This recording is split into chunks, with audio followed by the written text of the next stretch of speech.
Hello and welcome to a new episode here on the Wars Rebellion podcast. I'm your host, Niels Eichhorn, and today it is a massive bridging of time zones that we're doing from North Germany all the way to the Pacific Northwest. And in large part, it's a great pleasure because I'm having somebody who I've talked with by email a number of times, and I've done previous interviews in written form with. So it's great to finally have um, Jim Jewell on here and finally get to see him in person. Jim is a professor and division chair, social and behavioral science at North Idaho College, which is located in Coeur d'Alene. Um, that is very far up there in the north of Idaho's Panhandle. Um, Jim loves ugly ties, and he got told that there's no ugly ties today on here. So if you're watching the video, sorry, you have to go to Facebook and look him up there, and you can see all the beautiful ugly ties he has. But Jim is quite an accomplished author. I have interviewed him for two of his books previous, Agents of Empire, the First Oregon Cavalry and the opening of the interior Pacific Northwest during the Civil War, and then what sort of similar to what we're looking at today, On Duty in the Pacific Northwest during the Civil War, where he looked at primary sources and gave a compilation. Now, moving up in the academic food chain, we're going to the Associate Provost for undergraduate programs at the University of North Georgia, almost near my old stomping grounds in Macon, Georgia. Eugene Van Sickle. He is a longtime professor in the region there. He is also an author with Reluctant Imperialists, U.S. Navy and Liberia, 1819 to 1845, which came out in the Journal of the Early Republic. And yeah, how did two people from the Pacific Northwest and the Southeast meet? They both went to the same PhD program at the University of West Virginia. So, guys, thank you so much for taking the time this morning, afternoon to meet and talk about your newest book, which I also should actually mention what we're talking about, which came out with this is Potomac Books, which is an imprint of University of Nebraska Press. Waging War for Freedom with the 54th Massachusetts, the Civil War Memoir of John W. M. Appleton. So, guys, very simple question. How did you get into Appleton? Gene and I looked at your list, and so origin story sort of falls in my area. Our mutual field advisor for our dissertations, Dr. Ken Wolf, since retired, which tells you how old Gene and I are. Uh, he had mentioned it a number of times. We both had him for the seminar and the 400 level course, and so he would mention it. And after we left, I maintained a little bit better contact with Ken. And I had asked him a few times about if he was going to do something about it, because he kept sort of hinting somebody should. And finally, after maybe the third time over the course of, I don't know, in 10 years or so, uh, Ken just said, why do you keep asking me? I have no plans to do anything with this. And at that point, I'm like, well, okay, then, well, probably we should. Appleton obviously there's quite a bit here given the topic on slavery. I'm primarily a military historian of the Civil War. Gene is an transatlantic slavery early nationalist. So obviously, given Appleton's writing, I was not going to be sufficient in a number of areas. I'd like to think I contributed areas where Gene would have been fine, but maybe I have a little bit more nuanced information on the war part. So that's how we kind of got to this topic. So what Jim just suggested, Gene, is that he was sort of a third wheel on the wagon with you and Appleton. That's not the way I took it. No. Thanks for having us, by the way, Niels. Uh, it's just a difference of where, right, our interests, right, we're in graduate school, right? Jim was always a Civil War historian from day one. I knew that Mm. about him. Um, uh, Back at that time, I actually didn't have a lot of interest in Civil War history. Mm. Um, I was always a transatlantic slavery, Mm. right, historian. That's what was really interesting to me. Um, but but yeah, this just seemed like a good opportunity for us to team up, bring the strengths that we both have, and get Appleton's memoir out there, so it's available for a wider audience. Mm. So that kind of brings me to Jim, back to you a little bit, because this is not your first foray into editing a primary source collection. Why do you like it so much? And it's not just the books. I would guess about 40% of my articles are probably edited pieces as Mm. well. Um, a lot of reasons, one of which is from a researcher standpoint myself, you know, it was easier if I could find them published. Hmm. Obviously I've done the stuff that we've all done, deep dives at archives, but as a Civil War guy living most of my time in the Northwest, I was a long ways away from sources, and that got a little expensive to, I used to know the people at the Virginia Historical Society pretty well because I went out so many times, but I was always appreciative of having primary stuff that Hmm. was in published form. Uh, as I said, I did, until the first of the Oregon books, Oregon Cavalry books, I did a lot of articles. And uh, I probably because I'm type A, I like that quick turn, Mm. much quicker turn on articles than you get with a book. Right. And so that was, sort of building towards the first book on the Oregon Cavalry, where I went and called newspapers and archives. Those archives were local or regional, so it was easier. Um, you get into the perspective of whatever the experiences that you're writing about. I mean, I happen to be doing military during the Civil War, so get into their perspective on the war. If it's a good one, I like to think the ones I edited were because they were good ones, insightful, and Appleton especially is really detailed and he was really attentive. And so, you know, I like those opportunities. And, the book didn't, at the book level, it doesn't turn out to be any quicker than writing, as far as I can tell, um, having written a book in between these two. So, these are great opportunities to bring this stuff forward for other researchers that were maybe facing some challenges like me. And for instance, yourself. I mean, look where you Right. are and you're doing Civil War. Yes, I do love that. But what beyond that? Like what was sort of some audience, the markets that you suggested to the press? Do you kind of think in terms of like researchers? Did you think of like popular audience? Did you think of like undergraduate course adoption? Like who was sort of the audience you were aiming at? We didn't think undergraduate audience per se, but if any professors out there are interested, we are more than happy to zoom into your classes if you're using our book. So, when we put the proposal together, it was, they asked the question, as you know, they ask what is your audience?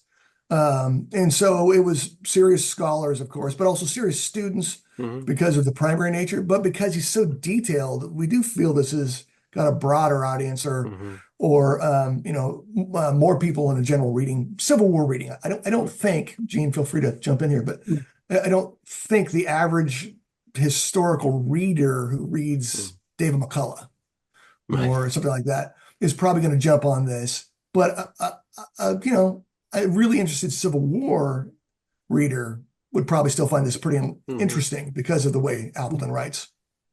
Well, and I would add to that, right, because of the regiment that we're talking about here, right? Um, it's going to have some appeal to a broader audience, Hmm. um, and it just it's always struck me as odd that it's not that people didn't know that Appleton had this account, right, and it was in an archive, but it's just been sitting there, right, and people have not really made they've not made much use of it outside of right the specifics where he recounts the assault on Wagner. So it's a famous regiment. I think that Jim and I would probably both argue that it's the most famous Black Hmm. regiment, and it's a different look Hmm. than what was already out there from letters of Shaw or so someone like that. Um, it's Appleton gets a lot into right the day to day Hmm. that it can be mundane, fine, um, but that's what the war was, right? When they're involved in siege Hmm. for right weeks at a time, and so you learn a lot about it from that. And like I said, I think it's going to be of interest to just a generalist um, because it's about the 54th.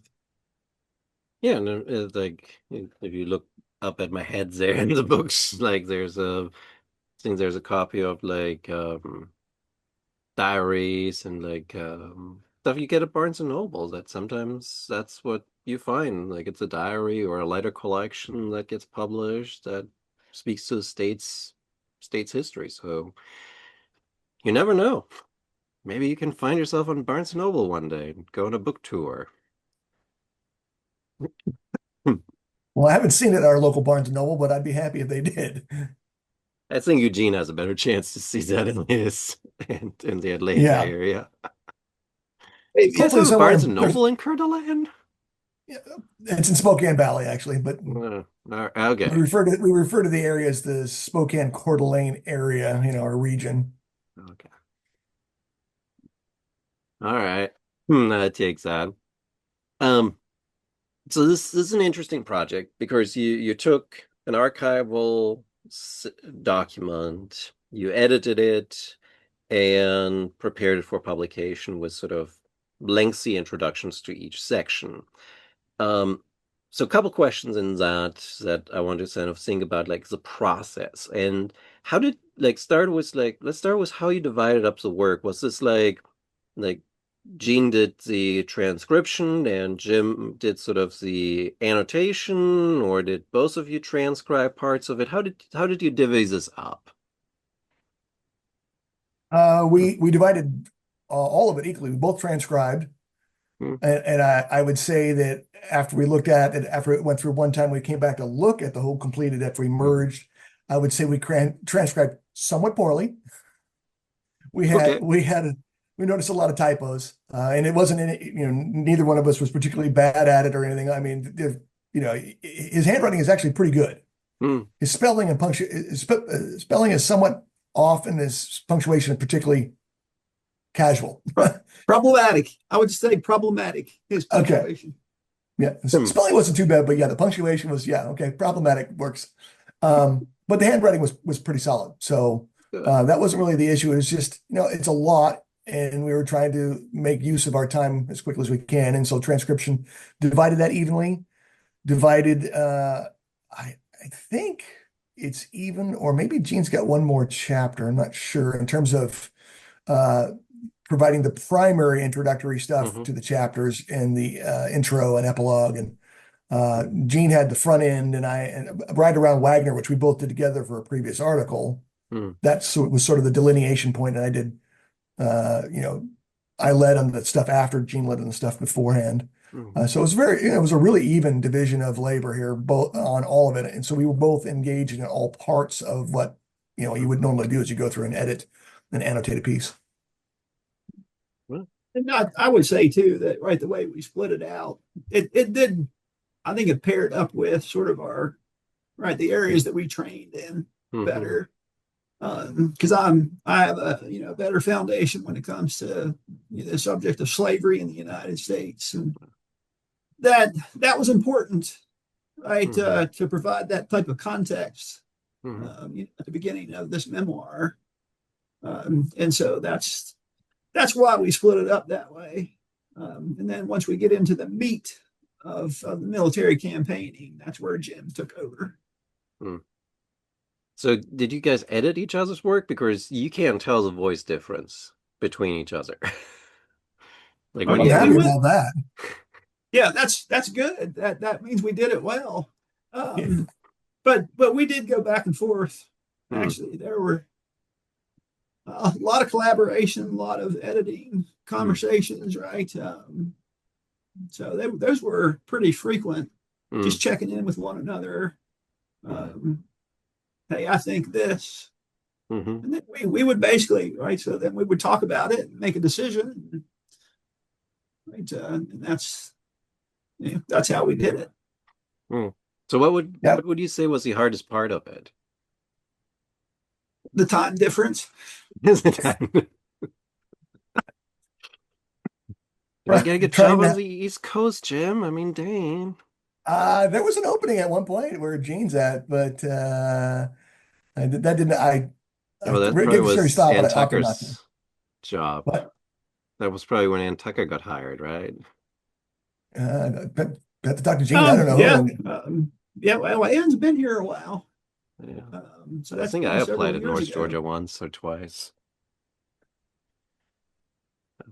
So So, I think time difference and challenges with any project. I mean, is Mm, trying to fit it in. But there were two of us trying to fit it in. But since we did divide it up, the initial work divided. We kind of were working on our part.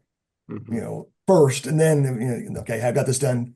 Take a look at it. And so just finding the time was a challenge. Not just the time zone difference, but the time to do it. I mean, became an yeah, issue. And it's go ahead, yeah, Jim. it's we both have administrative functions at our institutions, and which those are our day jobs. So we have to fit this in. But yeah, the time difference. It's when we can connect, right, to have these important conversations. Um, that made it a little bit more challenging. I mean, we always figured out a way to do it, but and we won't talk about text messages Right. at 4 o'clock in the morning my time versus 1 o'clock his time. Yeah. So the Night interesting thing, owl. yeah, I am an extreme night owl, and Gene gets up really early, so we actually cross over sometimes. Um, he's probably one of the few people I could text at one my time. Well, probably 150 or two. It's on the East Coast and likely to be up. Although I try to avoid that unless I know he's up. If I've seen a text from him because my um, notifications are always off, so it doesn't matter if somebody sends me something. Um, I will say that process is fun, but for some people, I would not necessarily recommend it. We happen to be really good friends. We're friends with each other's families, and for a long time, and so it could be stressful. Not for us, I think. I'm not sure that how our wives would be happy about texting back and forth at 5 and 2 a.m., but wouldn't See, bother either one of us. see, there's a benefit of having even more time difference because when Duncan and I text message each other when we were in the last stages of editing of finishing our book, it was like I was getting up, he was still awake. I was not yet in bed, but getting towards it, and he was getting up, and it was always perfect. Like, oh, yeah, let's meet at 9 o'clock. That's 6 my time. Perfect. Uh, there's something Yeah, to be well, said there. it's we've known each other long enough that we kind of know each other's routines, and Yeah. Well, I guess I could ask about like all the dirty secrets about Jim now in grad school, but I'll spare us that. We were both married with kids. We were the boring guys in our group because we were married with kids. yeah, the exciting times for us were at Jay's Daily Grind, sitting there drinking mocha. That was about as exciting as it got. Yeah. True point. True point. Well said.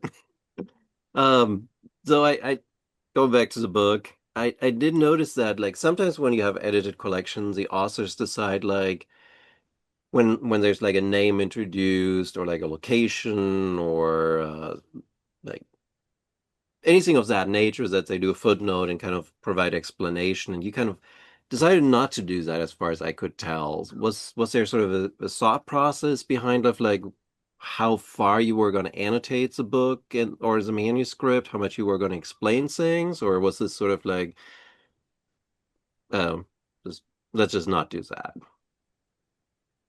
Well, I think that part of the plan, either intentional, well, maybe not plan, but part of the outcome, intentional or not, was that Appleton did a pretty good job of explaining a lot of people Hmm.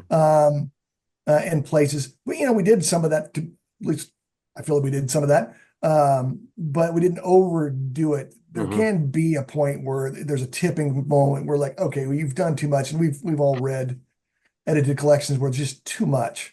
Hmm. And you can also underdo it as well. I'm hoping we navigated it Hmm. successfully down the middle, but I think we leaned a little more towards assuming the audience would have a pretty good understanding of larger ticket. Right. Nobody's annotating William Tecumseh Sherman. You don't need to do that. But and then some of the cases with the men, we've had stuff in there, but you just don't know a lot. Hmm. I mean, they're pretty obscure. Yeah. We knew Mhm. enough from the compiled service records to, like the background when they Hmm. enlisted, but that might be about it. Yes. Yeah. So it was, yeah, we discussed all that. But we didn't want to turn this into something incredibly burdensome. The notations that we did end up right often putting in there were because the memoir diverged from the letter, Hmm. right? So because it's all based off of his letters to his wife. Hmm. We thought that was important, right?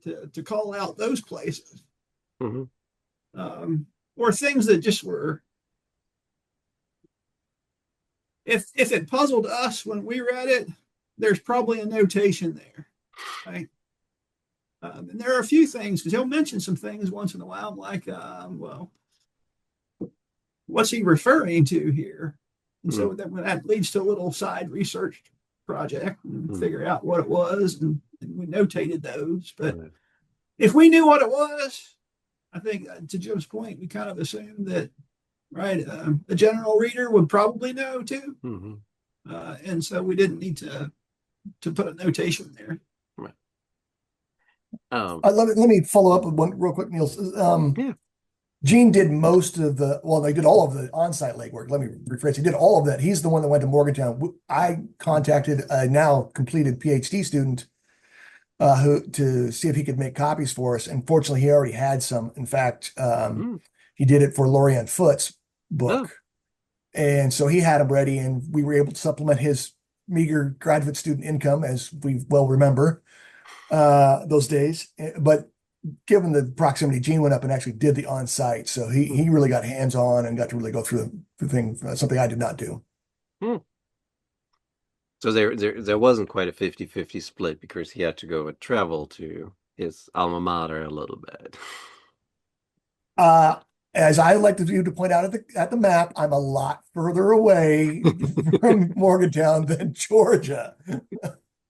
Well, slightly, slightly.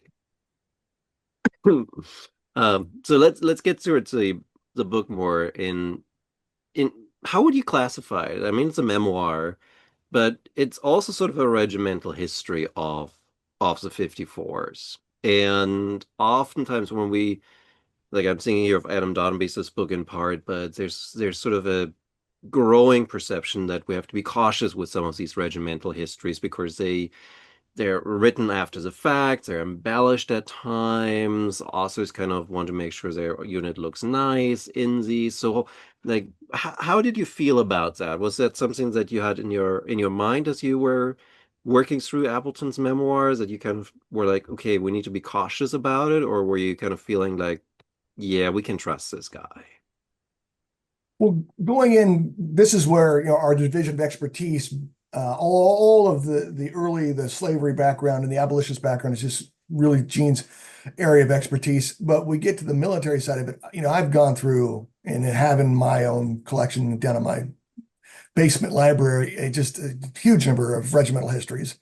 Um, and so, uh, you know, I particularly was well aware of, you hit on all the things. They're writing them for their primary audience is each other. Hmm. So of course they're going to make them look good. Yeah. Most, and I'm qualifying that, and I'll explain in a second, but most are written after the war. Hmm. Um, there's that Wells one on Hampton's cavalry, which is written during, and I'd like to think, if you're looking at the memoir here, is partly regimental history, and I think that's probably fair. Mhm. That's written sort of during the war because he writes the letters, Right. but he does come back. But yeah, they are defensive Mhm. often, defend what our actions were or Mhm. explain them away. They're targeting their own audience of Mhm. regimentals, and I would argue, as I've in the last dozen or so years reading World War I material for other projects, that's standard. Mhm. You get regimental histories are normally by committee, somebody's appointed. As I included in the book, a lot of the ones that we know in the Civil War go through kind of a committee peer review. Mhm. And so yeah, as you said, they're not going to let anything through that makes them look bad. Mhm. So you have to be careful. As far as how we felt about that, I think it's, both of us can attest to this, and I'll offer my thoughts and defer to Gene after that. But Appleton, if you compare him to Emilio, a true regimental history, which Mhm. by all accounts, by people in the field more eminent than the three of us, uh, trusted its accuracy, and we've concurred.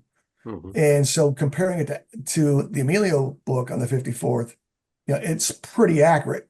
Mhm. Then you look into the official records, and Mhm. its accuracy is easy to track and confirm. So I think we felt pretty early on it was not one of those ones where we get to be skeptical about any one part. And I've encountered manuscript versions of those Mhm. or archival versions, and when looking at projects and decided not to go with them. So that was a deciding factor for this to go forward. Mhm. Yeah, I actually didn't have too many concerns about the reliability. And you can tell if you have the letters, right, and compare it with the memoir itself, you can tell where he is editorializing, right? Mhm. Um, but it's not, he doesn't do it to change, right, sort of the view of the regiment, Mhm. right? The things that he cuts out are the more deeply personal Mhm. pieces, right? The stuff that's in the letters, right, where he's asking about family or Mhm. right, those types of things. He is critical of some of the leadership after Wagner, and so Surprise, right? yes, that's that. No, that's shocking, but yeah, he cleans that up in the memoir. So it's a whereas the letter is completely unvarnished, Mhm. um, and so in that sense, it is like a regimental history, Mhm. right? But it's also peculiar because the way it starts out, um, he starts out just literally transcribing the letters, Mhm. right? Even to the point of here's the salutation, right? So dear so and so, right? Um, but he departs from that pretty quickly to it becoming a real memoir Mhm. based upon the letters. But I never had. I mean, it was pretty obvious that in terms of accuracy, uh, he did a really good job of putting this together. Mhm. Oh, I kind of expected you to go on there. Sorry. That's okay. Uh, All right, good. So I want to briefly also talk about sort of the historiography of the 54s, and I mean you're kind of in company because I know Kevin Levine is writing the Shaw biography right now too, and we'll see when that comes out, hopefully soon. But let's start with a movie actually, since obviously Glory is the perfect segue into a historiography and the kind of thing that makes the 54 so well known popularly. Um, so which character's Appleton? he's not in the movie. How dare they forget that guy? The movie's only actual character is Shaw. Everybody else is a composite or completely fictionalized. And I mean, Morgan Freeman, I assume, is supposed to be Carney, more or Hmm. less. And then it's hard to tell who Carrie is it Elwes is. He would probably be what do you think, Gene? Ned Hollowell, probably. I would think that that's who he's meant to portray as the Hallowell, but um, I don't think he captures it very well. Yeah. Well, next thing I you're guess we won't telling, be asking the Mr. Ellis to write a preface to any future editions. well, we're not the History at the Movies podcast, so you're good. They'll probably not find out about it. Yeah, I will add that, we talk about glory and the influence, and Mm, as I just listened to Kevin's Emerging Civil War podcast, and he makes a pretty good point. That's 30 plus years ago. So yeah. the younger audience is not going to probably has not seen it unless they saw part of it in a history Mm. class, which is probably That's the true. worst setting to do it because they're going to be adverse probably from the get-go. I mean, it's interesting when you think about that, right? Of like how like old that movie is, and I saw it in Germany in dubbed version the first time, and I think I had to record it on tape because it came in the late hours, like the second set of Western quote unquote movies because of the blood and guts that were involved in it. Um, but yeah, I mean, it is still sort of the piece on the 54s, and it sort of drove sort of the perceptions of like what this unit was about. And I think that's it felt when I read your work that it felt a little bit like you were arguing against sort of this like perception in the public that no, the 51st doesn't disappear after Wagner. It continues on. It's a unit that is still alive. Yeah, that was a big yeah, component for us was uh, that every previous work had stopped completely or fizzle out quickly Mm, after Wagner, and we take it. Appleton, of course, goes on, but he doesn't go to the very end. hmm So we jump in and do editorial voice hmm to take it to the conclusion of returning back to Boston. I mean, which is in that sense, I'm pretty happy that we're basically the only complete history, even though the last bit is summarized of the regiment, because the more famous hmm one that came out in the was it in the 60s, early 60s, I think. The I one think that 65. yeah, Yeah, one around gallant rush. 65. Yeah, yeah, Yeah, that ends with Wagner. I mean, like they just disbanded them or something. yeah. That is one of the, and I don't mean to fault, right, the producers of Glory and so forth, right. I think it I personally like the movie, right. I hmm think it's a great watch. Um, but it does leave you with that perception that they get annihilated at Wagner, and that's the end of the story. hmm And it's far from it. Um, One of the things that I find really perplexing about this is that when they finally do take Wagner, the 54th is there, hmm right? Um, and that's not part of the narrative, really, hmm right? It's like they disappear. Outside of maybe a Lusty and Honey Hill, you don't hear much about the 50, but the fact that they spent the next 2 months, hmm right, engaged in siege warfare, hmm and that they were there when the fort fell, uh, gets lost in all this. hmm So you kind of thinking about it, do you feel like it's an issue of perspective because Glory is sort of a myopic piece of Shaw as the commanding officer, and you're not doing Shaw. You're looking at one of the other officers in the regiment who doesn't die, who continues on, and it gives that ability to kind of look beyond it. And is it like, I mean, I'm also thinking of the monument in Boston, right? It's like Shaw in the foreground, sitting on horse, the African American soldiers sort of disappearing in the background. It's a lot of the story of the 54th is very focused on that white guy. Yes. Jim, if you want to, Yeah. you were going to So say something. yeah, I think one of the focus on Shaw really loses the regiment, especially after Wagner. hmm Uh, I hope. Appleton, that our work on Appleton's memoir helps bring the light into a broader and bring to light a broader group of the unit. But Mm, again, he's the white officer. He's not. We do have the two good books based on letters written during the war for newspapers from African American soldiers. But mm, had this been this level of detail from an African American soldier, this would have been probably published a long time ago. If anybody, because enough scholars have used it. Like Lorient's not the only mm, one. There's been others that have visited the archives and used it. So this is a very valuable piece, but it is again still a white officer's perspective. However, I at least think he does a really good job of commenting and bringing into his narrative as he's telling it to his wife in the letters about the troops that serve under him. I mean, I think we learn more there than we do from the Shaw letters mm, about the troops.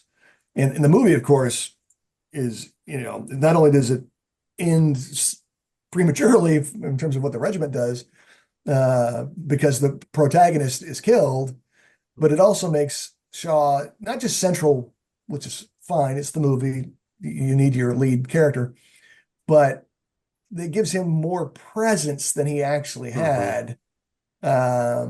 He's hustling and a lot in during the training months. mm, He's not really there. I mm, mean, he's in and out, and so you don't see that. It's the movie carries it as if he's there.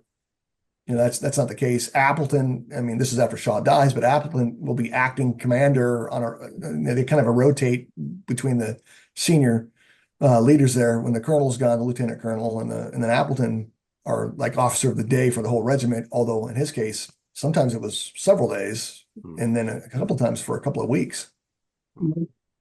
Yeah, and I think that's an important point to bring up, right? So it's like the movie presents right Shaw in that way, but I think the other accounts we have, right, that Shaw is kind of distant from the men, mhm, right? But Appleton, as a company commander, mhm, right, is with them daily, right? He's around them much more, and while he might not be personally experiencing some of the issues they are, the discrimination, right, that they mm, face, but but he voices it, mhm, right?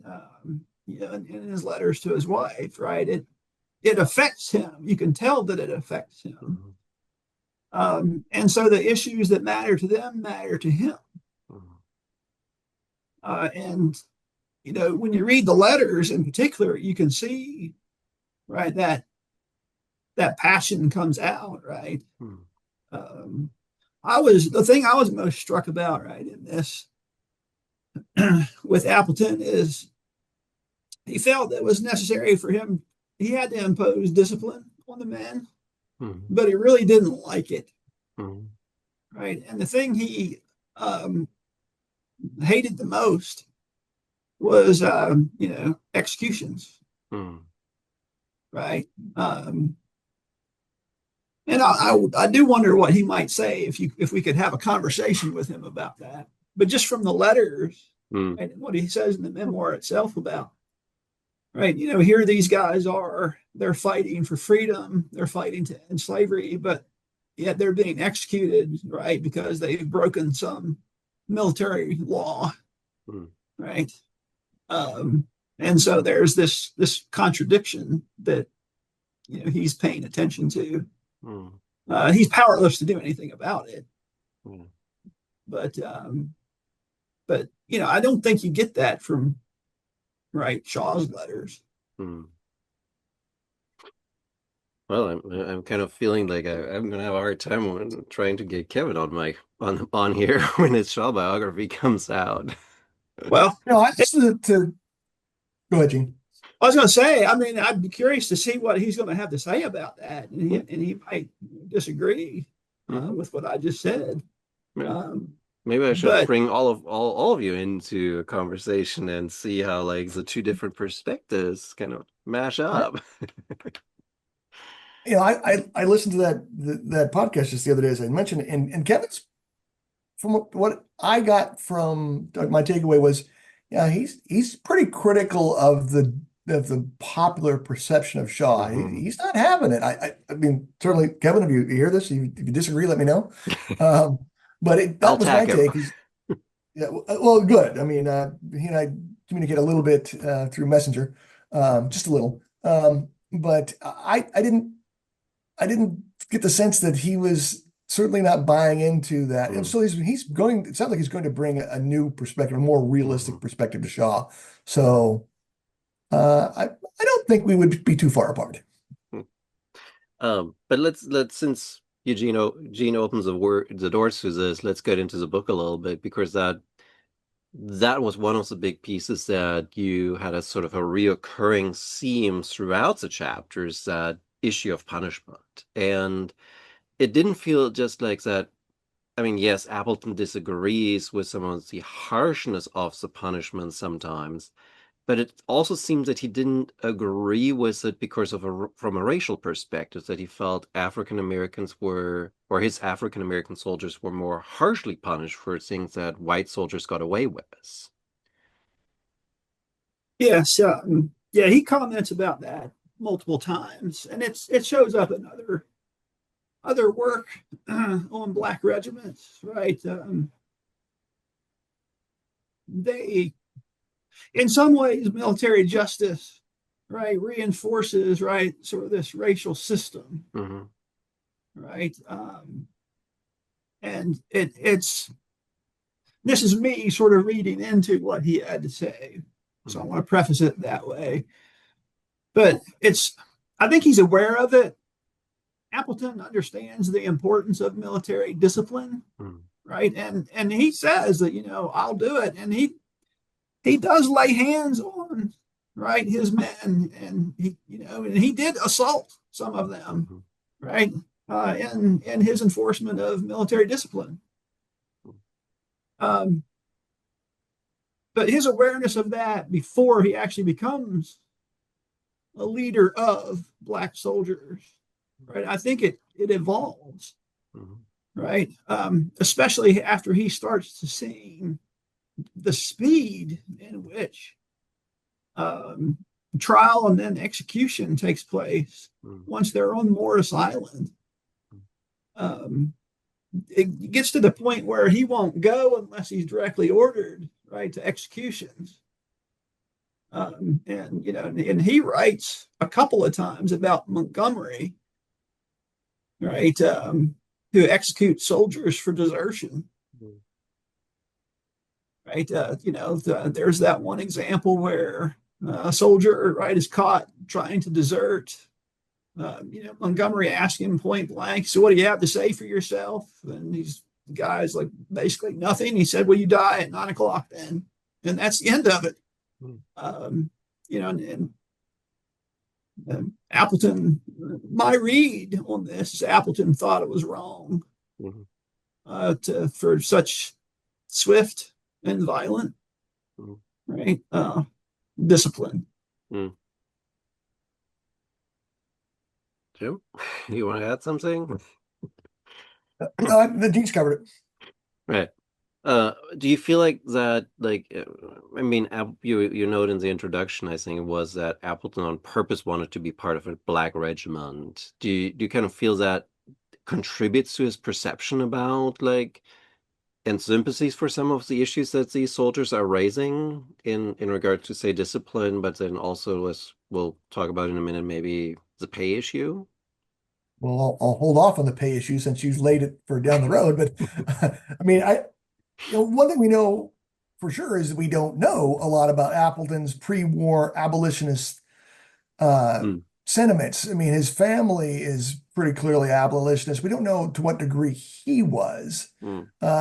We don't. There's just not a record of him being very aggressive, very outspoken. Mm. But the family was in those circles to be sure. So his Mm. exposure, we're inferring, but his Mm. exposure was certainly there. To what degree was he interested in that? But he's aggressively trying to get a Mm. commission with Higginson's regiment, Mm. former slaves.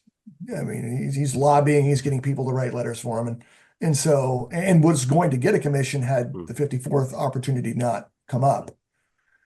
So by the time that happens, so sometime between what we don't know pre-war, what level, and we just couldn't find it. I mean, Mm. unfortunately, as we all know, going back on through the paper trail, and they're our field, these people aren't alive. We can't ask anybody.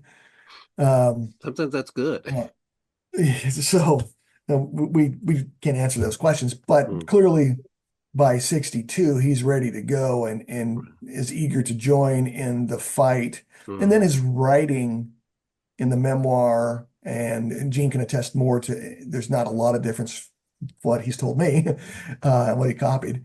Um, in the letters, it's pretty clear that, the pay issue especially just really brings it forward, I think, about the importance of what they're doing, and he wants to be part of that. And his post-war Mm. comments as well. Yes. Yeah. I think he becomes more, um, I guess I would use the term advocate for this. Mm. He's committed. He's clearly committed to the cause, Mm. and he's just waiting for the opportunity, right? I mean, it's clear by 1862 that if if Lincoln's administration makes this move to allow black soldiers, right, to be raised, Mm. that he wants to be part of that. Right. Um, because he, like I said, like Jim said, like we couldn't find any Mm. like sort of public evidence that he was active as an abolitionist, Mm. right? Um, but once we get to this tipping point of where they now have permission to raise black regiments, he wants to be part of that, Mm. um, and is doing everything he can. Like he's working every network he has access to try to get a commission to one of these regiments. Mm. But I think it once he's in it, Mm. then it becomes something that he will monitor. I guess I'll use that one, monitor the rest of his life. Mm. Which in many ways it's sort of interesting too, because I mean I don't deal usually with African American units during the Civil War. I deal with the foreigners. And there's a lot of foreigners that are usually officers in African American regiments because white Americans don't want to do that because they, for whatever reason, feel that not the pathway to glory.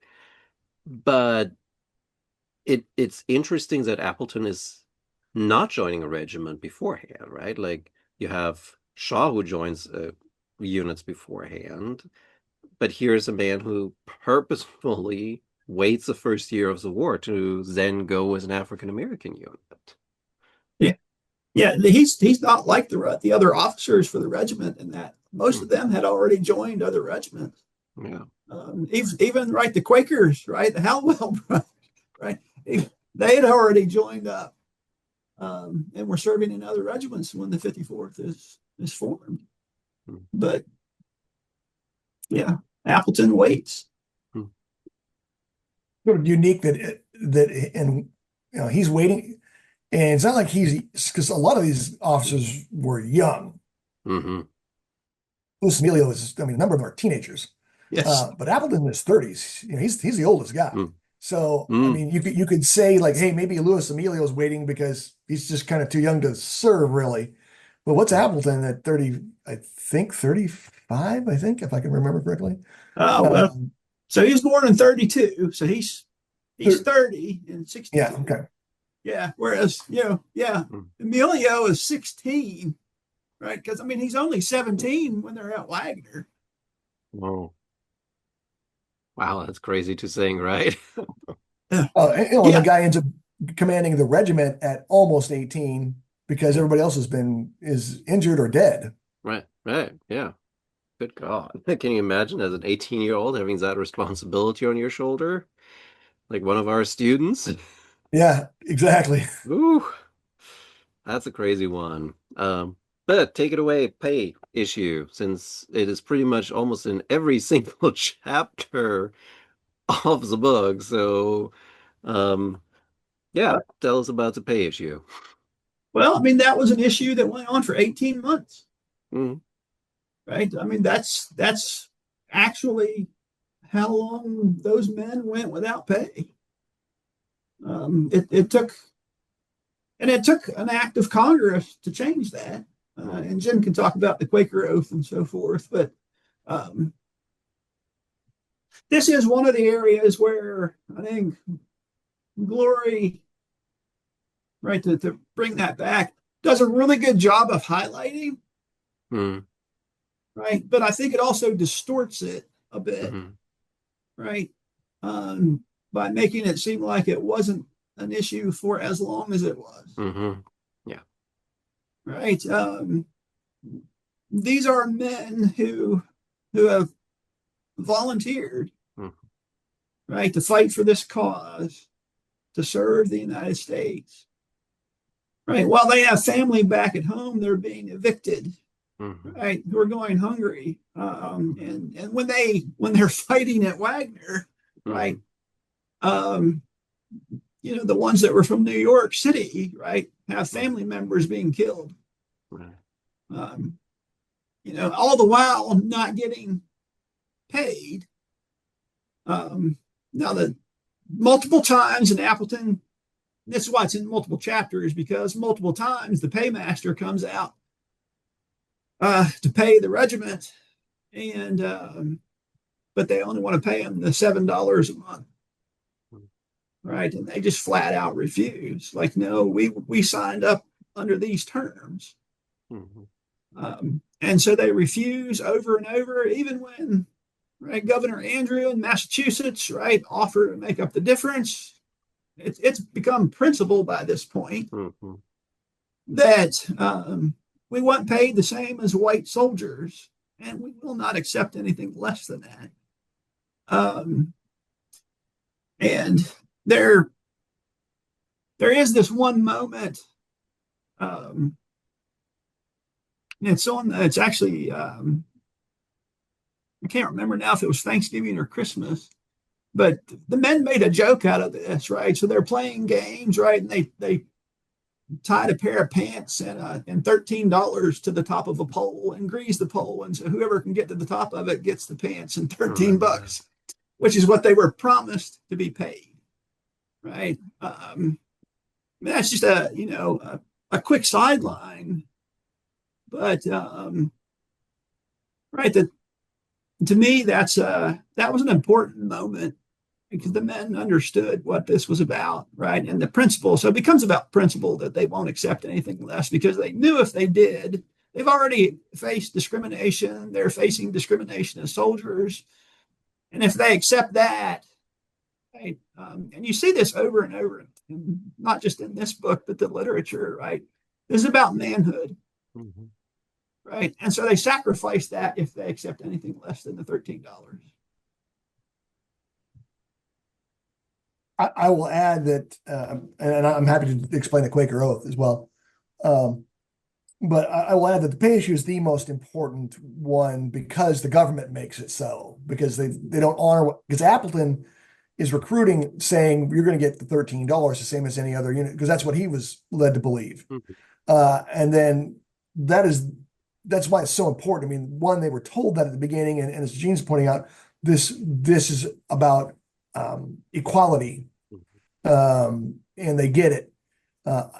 Less important, I think, than that, but also demonstrating the issue of equality in the ranks is the later fight over getting African American officers, Mm-hmm.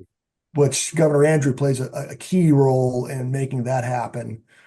Basically, sort of taking the government's hand and saying, eventually they kept blocking it, and he said, "Well, if you don't, I will." With the power of the governor's head over state regiments. But the Quaker Oath, not to be confused with the Quaker Oats, and if I'd have been really smart, I would have had props here, um, was a way around it, because what the government said is um, if you owed, basically if you were enslaved, but it was like if you owed labor to an owner, and I can't remember the date, Gene, so if you got it, help me out here. What, April 61? Well, yeah, as of, As but of this it, is yeah. this is in 60. Oh, you mean when they passed the law? Yeah, yeah. Yeah, I don't remember it off the top of my head, but yeah, it's Yeah, 64. I think it's 64. Um, and so if you owed anybody uh, bondage labor, or in other words, you were enslaved as of April 61, then you would not get the amount. So the commander of the 54th comes up with this Quaker oath that says, he's phrasing is, did anyone have the right to claim your labor? And of course, all these men, most of whom were free anyway, it's almost all. But the way around that is they're like, well, nobody had the right to force me to work for them. And so that becomes the Quaker oath that gets around it. Although in that regiment's case, the 54th, most of them, nearly all had been free. Yeah, but what that means though is like the first and second South Carolina, for example, which right, those were the original regiments raised from slaves. Um, they don't get the $13 a month; they get 7. Well, that's, I think, also like, I mean, I want to go with discrimination in a minute, but that's sort of the misconception of the movie often that it's like, oh, these were slaves, right? I'm thinking of, I don't remember, was it Denzel Washington's character? Yeah, Denzel's. Yeah, that it's sort of like plays the, illiterate slave, and it's like, no, these weren't, you know. Um, but I think the other part that I want to get to was the payment issue is that.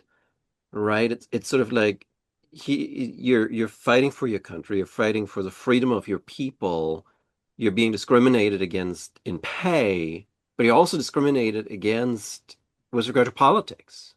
Because we haven't established yet that you're going to get the right of vote. You're still under the Dred Scott decision with regard to citizenship. So it is really sort of like in many ways a fight for the hope for a better future, but you don't know if it will be a better future. Yeah, and they don't. That's it's a gamble, Mm, right? To what extent the men understand that, I'm not even sure that. I mean, it you could infer from right what the officers say that mm, they seem to understand that. Um, but I would say there's an expectation mm, right when this is done, that will be the reward, is mm, citizenship at the end. Um, and if those like even with the pay issue, the officers are sort of in lockstep about this. If we're not going to do this the way it should be done, then you should send these men home mm. because it's a bait and switch, Yeah. right? And you should send them home, right? Um, but they also seem to know if they get equality on pay, citizenship will follow. Mm. Anything to add, Jim? No, that sums it up well. All right, good. Hmm. So the I'm going to do big picture now. So your book really, or the memoir really chronicles the activities of the regiment. Yeah, when Appleton is there, obviously, but um after Wagner, he's away for a little while. At the end, he's away for a little while. Um, but I think one of the things that I enjoyed about it and that I kind of felt could have been highlighted a little bit more, I had a little criticism there maybe, is like when I taught the Civil War class once, I kind of pointed out to the students that are like, think about this. Army of the Potomac, 365 days a year in 1863. How much fighting do you actually do? Maybe 20 days? Maybe. For 11 months, you don't do anything but sit around, drill, march, cook your food, sit in a tent, fight fight mosquitoes in mud, and it felt like when you read through the memoir, it is exactly that, right? It's the dull siege operations around Charleston. It's the kind of marching occupation duties around Jacksonville, and it spoke so much to what the reality of soldiering was during the Civil War. Yeah, It, that's one of the great. Go ahead, Gene. I say it does do that. I think it's monotonous, right? Hmm. Um, but here's one of the this is I think a shortcoming of the memoir. Um, when they are engaged in siege warfare, it's actually pretty deadly, Hmm. right? Now, they make a big deal. The officers made a big deal out of the amount of labor spent in fatigue duty, Hmm. right? But the fatigue duty they were doing was under fire, Hmm. right? With snipers, right, and artillery. And Appleton, like I said, so this is a weakness of his memoir, is he doesn't talk about the fact that right they're losing men weekly, right, when they're engaged in siege. Now he wasn't there for that part, so we can forgive him for not right covering that. Um, but yeah, it I guess for lack of a better word, it seems boring, right? This camp life, it's routine, right? They do parade, right? They drill, and they dig. They do a lot of digging. Um, but it's but yeah, I mean, to your point, right? You're not fighting, right, in these epic contests on a daily basis. And you know this, right? Disease kills a lot more guys than combat. And the 54th was subject to that, the same as the rest of the regiments. I'll add to that and Gene's getting on a key point is that so much of the daily routine was more dangerous than most people think. It's drudgery to be sure, but it's dangerous drudgery. Um, that mundane, if you will, sort of the daily life routine really struck our editor. He liked that, and understanding that it's service is routine. I will. My good friend there is an actual did a tour of duty. He's a veteran, so he knows the day in day out drudgery much better than I would.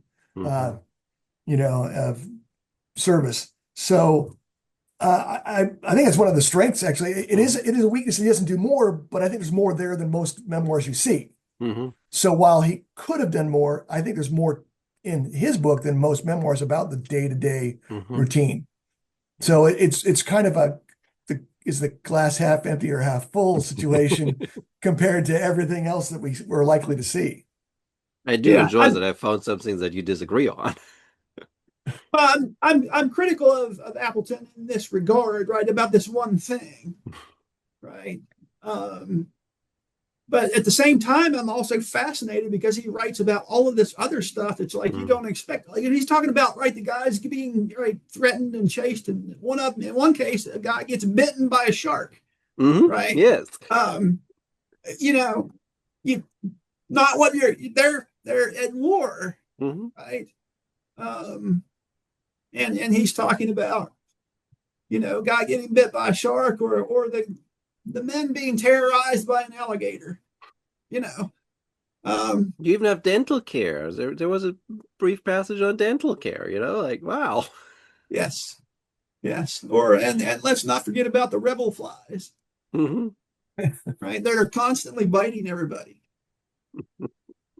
Yeah, I think Appleton, for those that are investigating the impact of the environment on the war and service, I think Appleton is going to be a valuable source for people, and we've made that much more available than it was when it was just in the collection at WVU.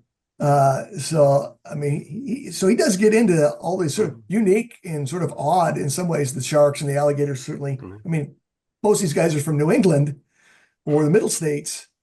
And I imagine the idea of an alligator, or plus the malaria with the mosquitoes, is it's just such a weird experience for them. Yeah, but I think the other part with that is sort of like it's the environmental, and you just forced me that I'll hate you for this, Jim. Thank you very much. I will now have to look through your book a second time to make sure I can use it for my own book on the Savannah campaigns.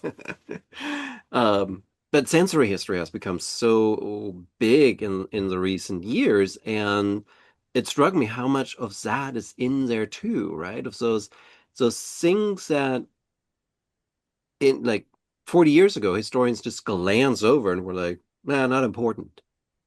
And now we're looking at that, and it's like it's always been there, just we didn't pay attention to it. This is where I think as educators, we tell students, majors, not the surveys so much, but majors, uh, you know, the history, the field is evolving. I mean, new Hmm. stuff is discovered. That is an obvious thing, but new perspectives are out there Hmm. and new questions. Yeah. I mean, I think one of the things that Appleton, and this is getting a little bit ahead on his experience, but the heat stroke. I Hmm. mean, how do we not think about that more for northern guys, Yeah. down there in the heat and the humidity that Hmm. weren't, this wasn't their climate, they weren't used to it. That has a verifiable impact on service when you're losing men who can't take because the clothes they wear. Yeah. I can't even imagine how miserable that would have been. Yeah. You know, No, so like where you say that, I remember the day when I took my students to Vicksburg and I made them go up Sayers Approach. And we were all in summer clothes, like shorts, t-shirt. And they were exhausted by the time they got up there. And I was like, seeing now woolen clothes, woolen uniform, musket, cartridges, and you're under fire. Like, I mean, and it was the same time of year too. Like, it was June, just in the time of the battle. I mean, even we take the most famous moment for the lay person is Pickett's charge. I mean, those guys Yeah. are coming across about a mile in wool in the Hmm. July heat. I'm surprised more of them didn't just pass out before they got anywhere near there. Right. Yeah. Yeah. And Pennsylvania, right? It might be a northern state, but it gets pretty warm in July. Yeah, we've both lived there in different parts of the state. So yeah, the by the way, as a Northwest guy, the humidity in the East is incredible. I mean, at least from New England, you'd know about humidity. It just wouldn't be the humidity quite the same. But I got out of a Ryder truck in Morgantown and about passed out because 90 degrees and 80% humidity. It does suck that we always have to move in the summer, right? As academic people. Yes. Yeah. Uh, That's also right. More challenging in Georgia because the humidity here is a different level. Um, yeah. Oh, yeah. but, but, but yeah, to Jim's point, right? And, when they're fighting, there's, I, we found reference like, what was it, Jim? Was 130 or something like that the one day? 110, Or the day the 110, guy died. The one of the guys died was 110. 110 degrees and a wool uniform in South Carolina. That just And no sounds like shade. sounds like a great time to me. Hey, no, no, thank you. No wonder the guy had heat stroke. Um, nuts. Well, they went even further south to Florida. And Although Alesti, the battle is earlier in the year, so it's mm, not the Yeah, temperature that is was going in to be, February. yeah. So that bad outcome for the Union, and at least it wasn't July. Yeah. Yeah. well, Appleton doesn't report any heat stroke in Alusty. oh God. I guess there were no hurricanes either, right? Not while they were there. Yeah, Those were- not the yeah, not that he mentions anyway. Oh, we're having good times there. Um, so where we're going to take this now because this took us into interesting directions there. Um, so when we, I don't want to do kind of blow by blow because I kind of want to leave that to readers in part to kind of read through your books and kind of discover all the different stories of it. But And you mentioned that I think what Eugene was it that you have this, especially during the sieges, constant engagement, the fighting. And I remember in Petersburg when I was there was a student group that the reminders there too, right? We're talking about a year of operations. There's no downtime. There's no like break. It's like you're shooting all day, you're under fire all day. And that's sort of what you're experiencing in Charleston too, is that not on the same scale, obviously, but this constancy of engagement with very little downtime, unless you go swim with the sharks. And but A, I found it very interesting. There, I think, which chapter was this? Chapter 5. You have this reference to like Appleton observing the burial, and it's like, yeah, it just happened. Like there's no kind of like it's not special to them. It's nothing like it's a daily routine kind of feel. And it Mhm. seems like they're kind of desensitized towards death in that. And how much does trauma play into that as well? Having kind of that siege experience during the war. Mhm. Well, and I do think you're right. They become kind of numb to it, Hmm. right? And they're not. I won't say they're immune to it because they see it happening, but Right. um, the fatigue duty that they are doing so often just wears out not just the equipment, but it wears out the men. There's a segue there back to the pay issue, right? Because of the fatigue duty they're doing, so they're wearing out their uniforms, right? But they're not getting the payment, Mm-hmm. right, which includes a clothing allowance. So they're looking pretty shabby about November Mm-hmm. of '63. Um, but all the while you have this sort of trickle of death. And you get a little bit of it from Appleton. He's not saying about like what's causing it, right? He doesn't. Mm-hmm. I mean, sometimes he'll tell you that so and so was shot, or we had a bombardment and it killed this many guys. But you have this trickle of a handful of guys kind of on a daily basis that are dying, and it's part of the fatigue duty, and so he'll comment on it, perhaps, but he doesn't tell you who it was. He doesn't say if it was his regiment or somebody else's. Mm-hmm. But it's there. Right. He acknowledges that it's there, um, but not necessarily worth comment. I think the deaths, and I don't want to call them routine because it's not mentioned a lot, but it's and Gene talked about this earlier, is when there's an execution of a soldier. I think that's the Mm-hmm. one that does seem to really impact Appleton much more so. Being killed in a siege while you're digging trenches or whatever is senseless as well, but it's at a whole different level when you're executing a soldier for offenses as you've noted that would not have gotten somebody killed if they were white. Mm-hmm. So Right. I think that is the one exception to where you're reading Appleton's more detailed, more reflective. Mm. Yeah, I can see that. That's so we have, correct me if I'm wrong, but it seems like three major engagements that the regiment is at, right? Wagner, Ulster in Florida, and then what you have the Appleton's this sort of last engagement there, Honey Hill area. So like how would you rank these? Like which one is the for the regiment itself sort of the most important moment? Like is it Wagner's that this is the moment where they kind of it's not where they get their feet wet as a soldiers because you have skirmishes before that.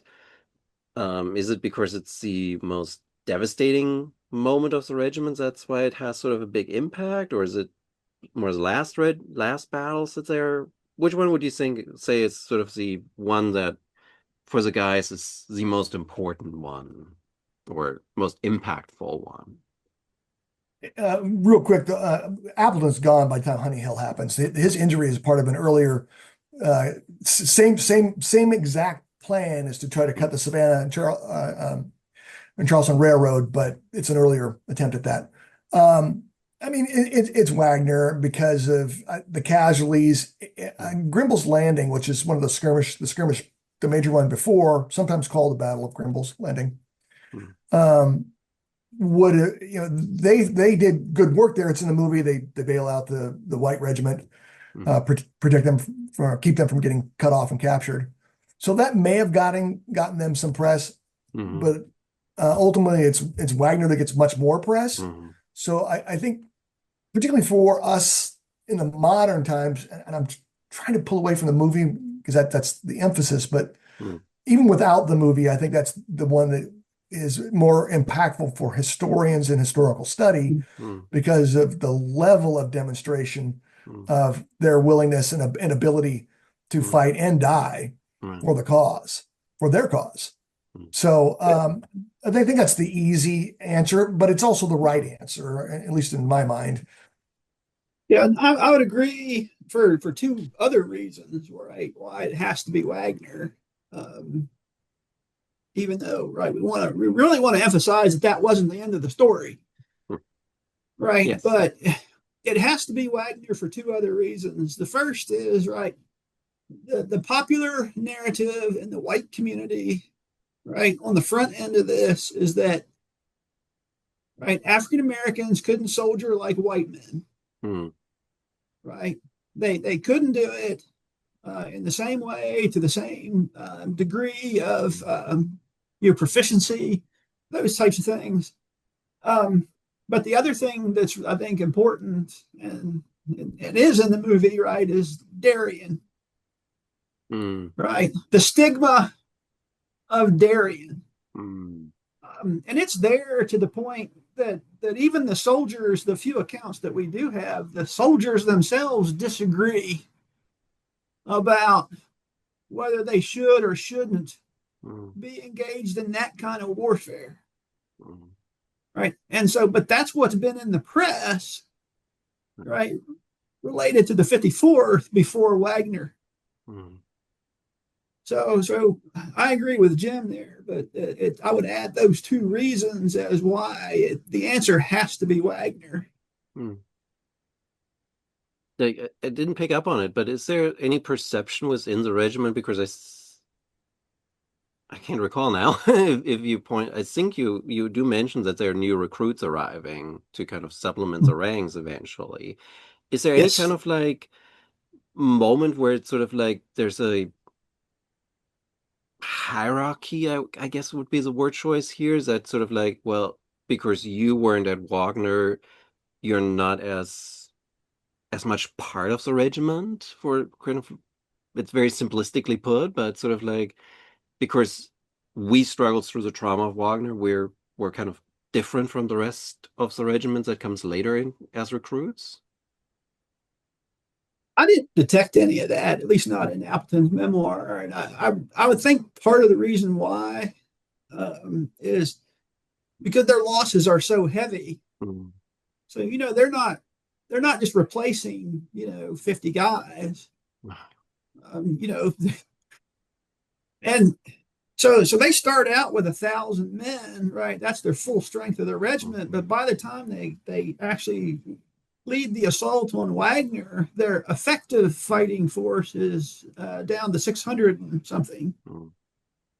And then they lose another, I don't remember the exact number, but it's 200 and something more men, right? That they lose at Wagner, right? Either wounded or killed, captured, right? Just flat out missing.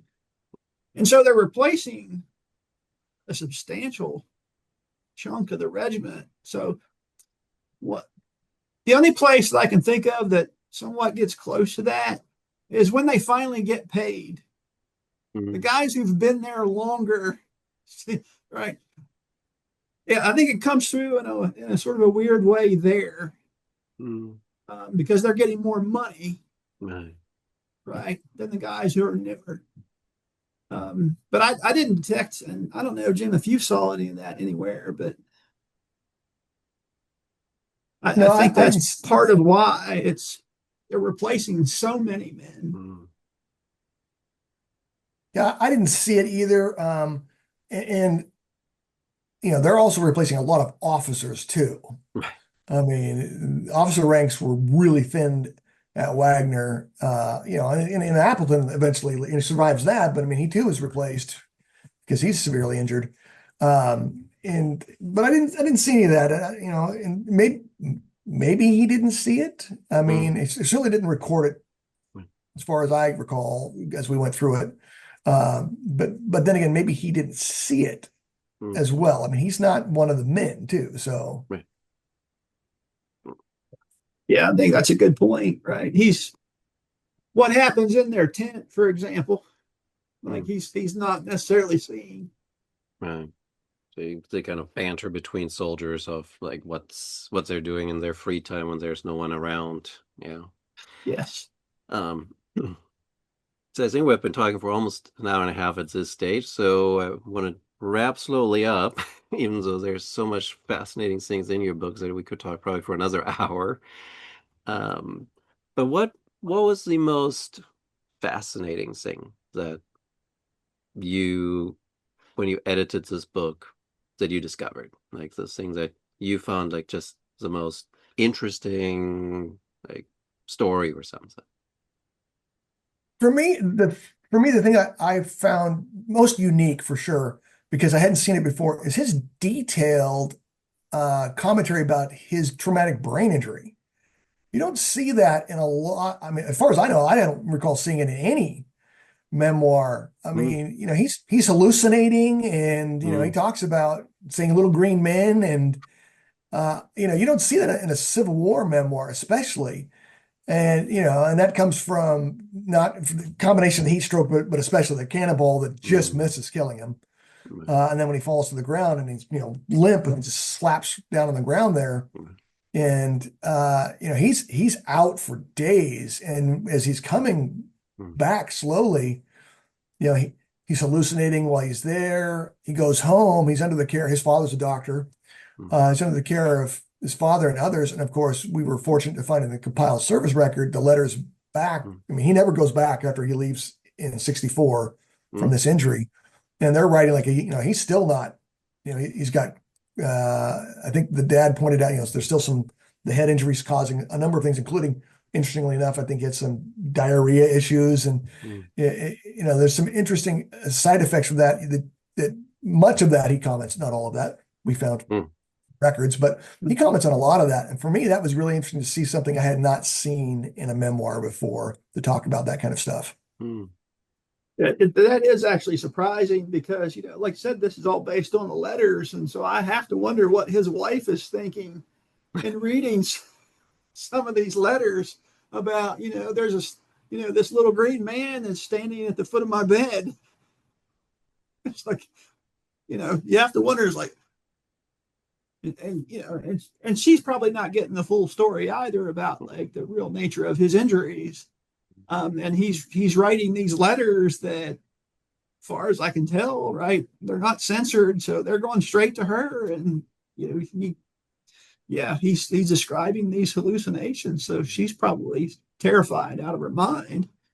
Um, so that is, I think, important, right? That you don't expect to see something like that in a memoir like this.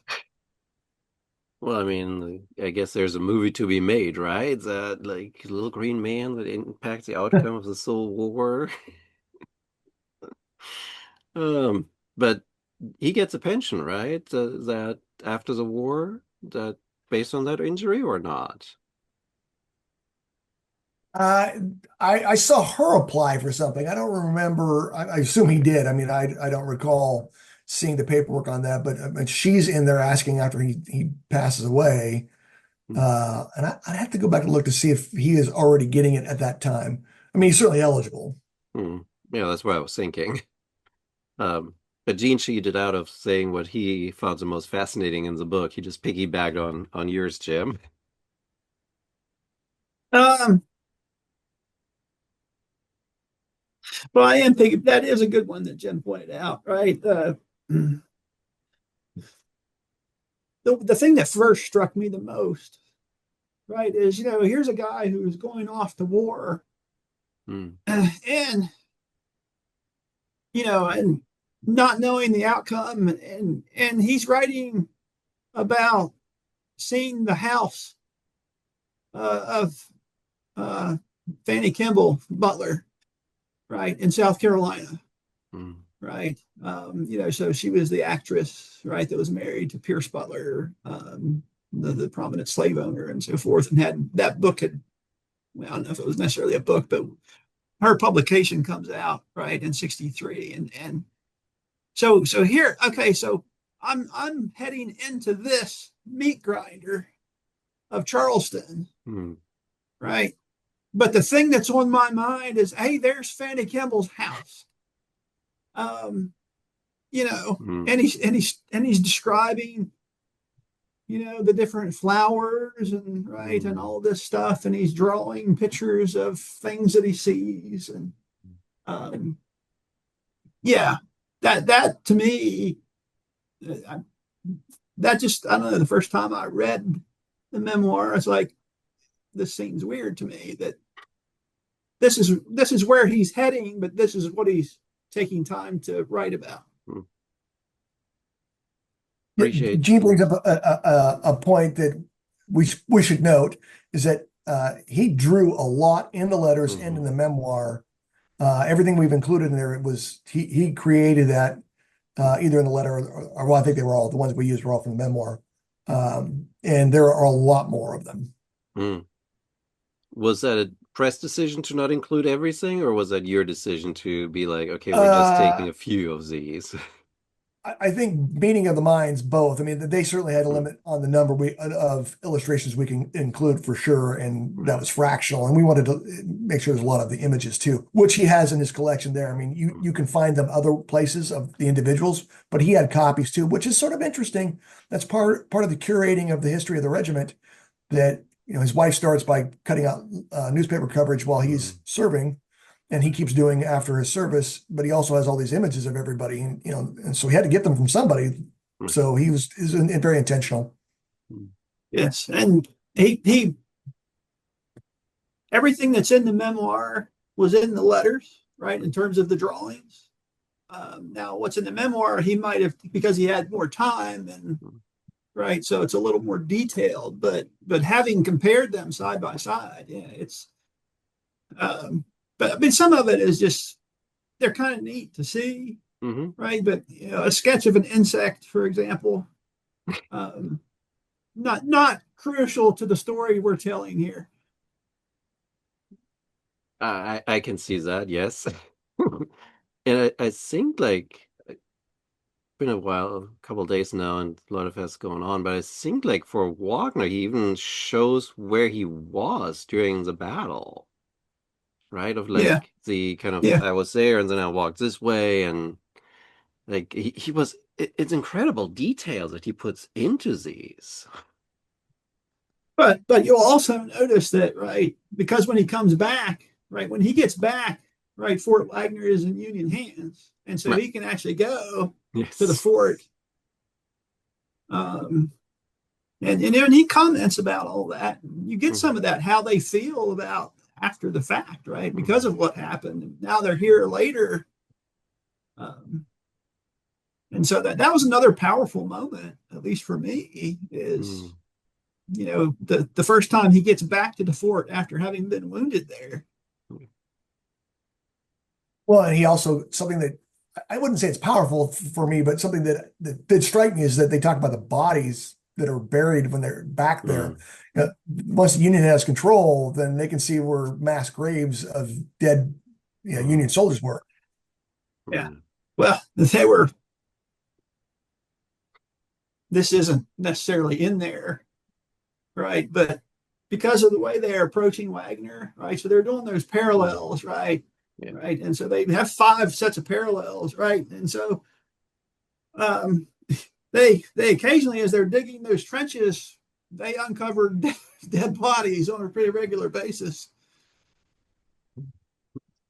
Well, it part of the course of that battlefield, unfortunately. Yes. But, Yeah, a very narrow mhm. battlefield. Yes, yes. And I guess we could bring the movie back into there of like the wrong perspective of the approach that they use there in the movie, but let's not. So what would you do differently? Is there anything you would do differently about the book now that it's been out for a little and you kind of have a little had a little time to reflect on it? No, actually, that's a really good question, but Well, I think for me, and this is just because, and I just mentioned this to Jim the other day, one of the things that I don't think, well, I think we could have done better, right? The assault on Wagner. I think if I was to rewrite that now, right, as opposed to, because I mean, we wrote that a couple of years ago at this point. Um, uh, how this fits into the larger strategy of what the union was trying to do, Mm. right? Um, because the way we constructed this, we're trying to give context to the reader so that they understand, right, this chunk of his Hmm. memoir, sort of this is what's happening, right, Right. around them. Um, but we didn't, because that's how we were approaching it. We didn't try to situate it in this much larger, right, framework, particularly of Hmm. strategy. Right. And I don't know if that necessarily be useful, but if I was to redo it, I would probably put at least a little bit more of that in there. yeah, and I would agree. And as Gene said, we've been talking about this. I mean, we're working on project follow up on this. Um, I had a feeling you were gonna say that. well, and so a little bit different. But another thing is, I'm happy to talk about that. But also, I think we could have done a little more. I think we do okay, but a little more on the bigger picture on the impact on the struggle for African American rights, Hmm. where this fits in. I think there's room for that too, where we could have done more. But that's not what our intent was. Right. I mean, we gave enough, I Hmm. think, to contextualize Appleton, but could you do more? Sure. Although with a memoir, there's the challenge. How far afield do you get? How broad do you take it Hmm. versus how do you, or keeping the focus on Hmm. the memoir? And Yeah, so that's we opted to keep the focus. yeah, I think that's a critical point, right? Is Appleton? This needs to be that story that Appleton tells, not Jim and Jane, right? I We'll like get your to that one stories later. too. I mean, uh, but Jim, you opened the door there. So last time you started with an annotation of letters from an Oregon regiment, and then you brought out a book about that Oregon regiment. So is this going to be the same thing of like you bring out a memoir with Gene about um, Appleton, and then in 2 years I'm going to have you back on here with a biography of Appleton? Uh, yes, we're doing something else. No, on the biography of Appleton, I think we exhausted what we can do on the post and pre-war. There's just not enough there, unfortunately. I actually think if you pulled the beginning and the intro and the epilogue out, there's a pretty good, I don't know, it's about 35-page biography of the guy, and I think that's about all you can get. But we are following this up with I don't want to call it a regimental history, although I think that's how it'll get categorized. But we're looking at the intersection of, at this point, we're talking about 11 individuals that intersected with the 54th, mostly individuals in it. So, for obvious reasons, Shaw and Appleton, because lots of primary material, Hmm. Gooding and Stevens also, because of the letters and the books that are based on their letters. And then another of the officers. So, but also an individual that was in Charleston, even though the service goes beyond that, but you get a civilian perspective on being on the receiving end, Right. and also Confederate officer that was also in Charleston.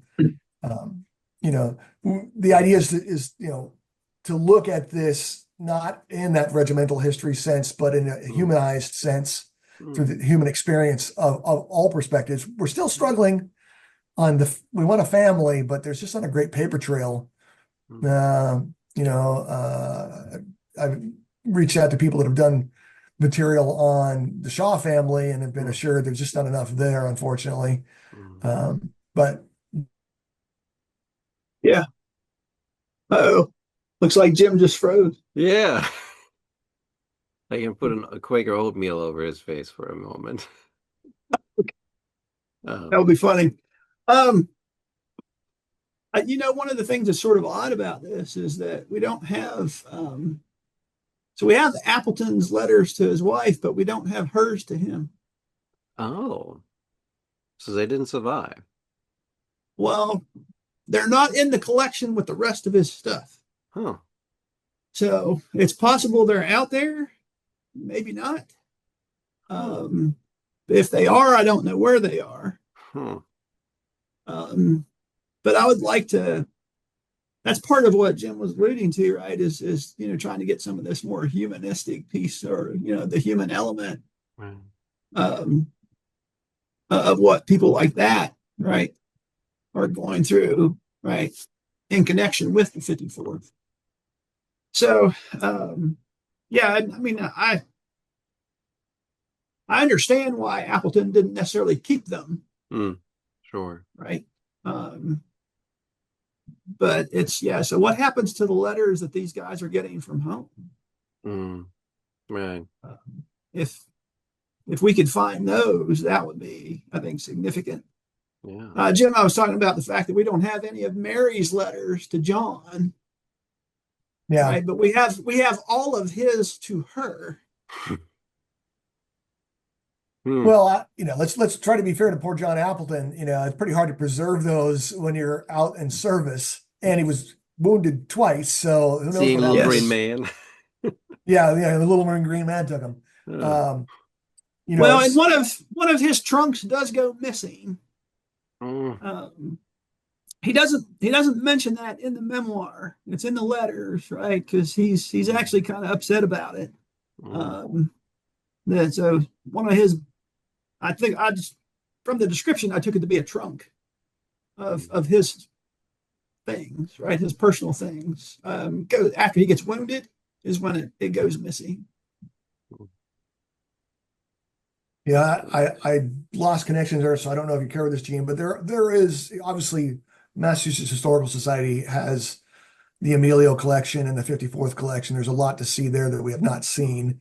But that'll again, from what we've read, at least what I recall from all the stuff we've read, the source material will be very much on service by the soldiers.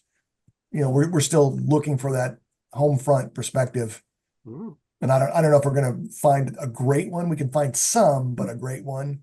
I mean, the James family certainly wrote a ton after the war about other things. And could you piece, together, Wilkie James is maybe the least famous of his very famous family.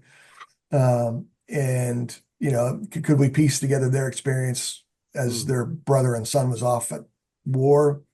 Wow. Possibly. We're struggling with that side of it. Yes. Even Frederick Douglass, who has a son in the regiment. I've yet to find, outside of just literally a handful of letters, anything from Frederick Douglass or to his son Lewis. Oh, wow. And he was there. He was right. He cut his teeth at Grimble's Landing. And he fought at Wagner. Eventually, he gets promoted and transfers out. But yeah, we couldn't even find anything from Frederick Douglass to Lewis Douglass about the 54th, right, in the service that they're in. So it's really kind of odd. Well, and Douglas doesn't make a lot of comments after the war, or after the war about it either, because we've been looking. Because he's another person we'd like to include in our sort of cast, if you will, of individuals that are intersecting with the regiment. Is Frederick Douglass, because his role in pushing for the creation of Black regiments, and so he's valuable that way from his perspective. His importance. If he just doesn't write a lot, he's got the Douglass Monthly, but that stops before Wagner. Yeah. And then he doesn't seem to say a lot afterwards. And It's because he quit, right? So he was recruiting for the 54th, right? Mm. So Douglas is connected with Stearns, and so he's recruiting for the 54th, but um, he doesn't think things are developing as the way they ought to, especially Lincoln's reluctance to announce a policy of reciprocity when it Mm. comes to black soldiers. And so, you know, Mm. and I've seen the letter where Douglas writes to Stearns. He's like, you know, I quit. I'm paraphrasing, of course, but he's like, I'm after this point, I'm not going to do this anymore. Mm. Um, but yet his son is serving in the regiment, and he says very little about it. Mm. Well, that sounds like a incredible project. And let me see. Last time it took 5 years, Jim, so it's 2025. So I guess I'd see you in 2030. There's If two of I'm, us now. It's going to be half the time. I'll still give you 2028 then, or Okay. 29. I know how presses work. Well, yeah, yeah, we're working on it now, but we haven't contacted anybody. And this will be, important point. I think we're interested in doing it on a more popular Mm, target audience right. as well, not just academic. Yeah. Academic rigor, but with a more popular tone to it. Yeah. Yeah. Sort of like maybe a Norton kind of press type. Something like that. Sure.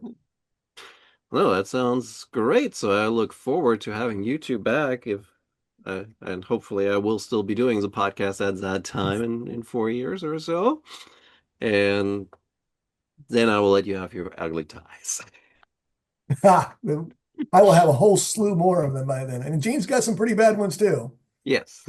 I'm, I'm, Yes, I'm going to look forward to those and the ugliest possible you can put on for that day. Oh, you have no idea what we that's could do. yeah, I yeah. have a Some of them feeling. are pretty bad.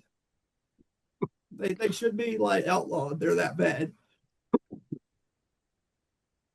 Oh my, we have a fun day today. But thank you so much for this amazing conversation. And if you're still with us listening, this was the book Waging War for Freedom with the 54th Massachusetts, the Civil War memoir of John W. M. Appleton, Potomac Books, Nebraska, University of Nebraska Press. So Thanks for thank having us, you. Niels. Thank you.